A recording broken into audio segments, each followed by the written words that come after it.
Geriatric nurse Cristina Rodriguez wants to encourage others. She asks a colleague to take photos. The message, "Look at me. I'm getting vaccinated." I really hope that I can get other care workers to get vaccinated, and my own family, and the entire country, too.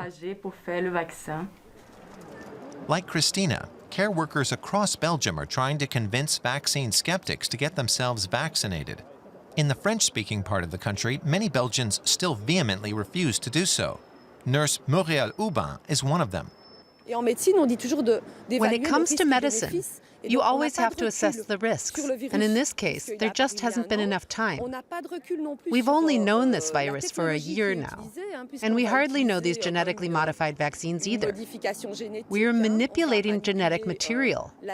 We need answers to all the unresolved questions before we can speak of trust. Online, Muriel Aubin calls on people to boycott face masks, lockdown measures, and above all, mass vaccinations. And many agree with her. More than 50% of care workers in privately run nursing homes in the French-speaking part of Belgium and Brussels have refused to be vaccinated. The director of this nursing home is one of them. We will only know what side effects the vaccine can have in 20 years' time. It's sort of like buying a new car. You feel like it's safe, but you would rather wait to see a crash test first. Vincent Frédéric of the Belgian Association of Private Nursing Homes is perplexed by this.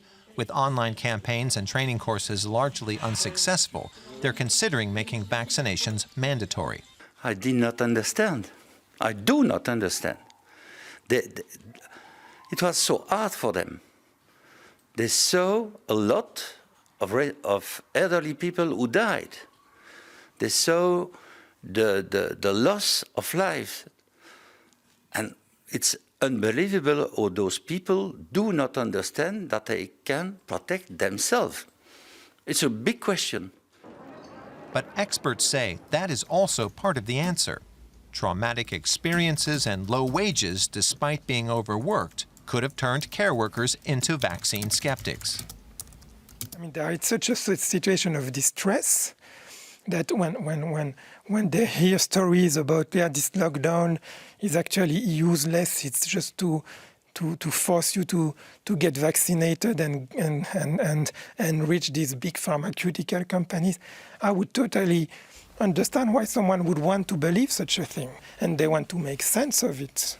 And conspiracy theories help you make sense of society, of what happens to you. On social media, these theories are spreading like wildfire. Some worry the vaccine is being used to spy on them. Others say it leads to infertility or even death. Many of these rumors come from neighboring France, where there are many vaccine skeptics. In order to get them to change their mind, the European Union is testing the vaccines thoroughly. To gain people's trust, there was no emergency authorization. But Muriel Aubin is not convinced. We are not even told which vaccine we will be getting, but it's our right to know. Humans need to consent to being experimented on. We need to be able to sign something that says, yes, I want to be vaccinated with this vaccine, with this technology. The nursing home's doctor, on the other hand, argues that the vaccine has been sufficiently tested and that time is of the essence during a pandemic. There's always an open door for the virus, and then it will quickly spread again. This could go on for years, which is why we need a collective effort.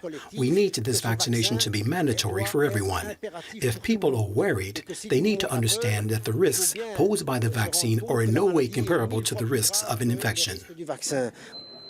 Cristina Rodriguez agrees. She's experienced many tough days in the nursing home. Today, each report that more people are signing up to be vaccinated makes her hopeful for the future. But she's convinced that the fight against the virus must be won online, too.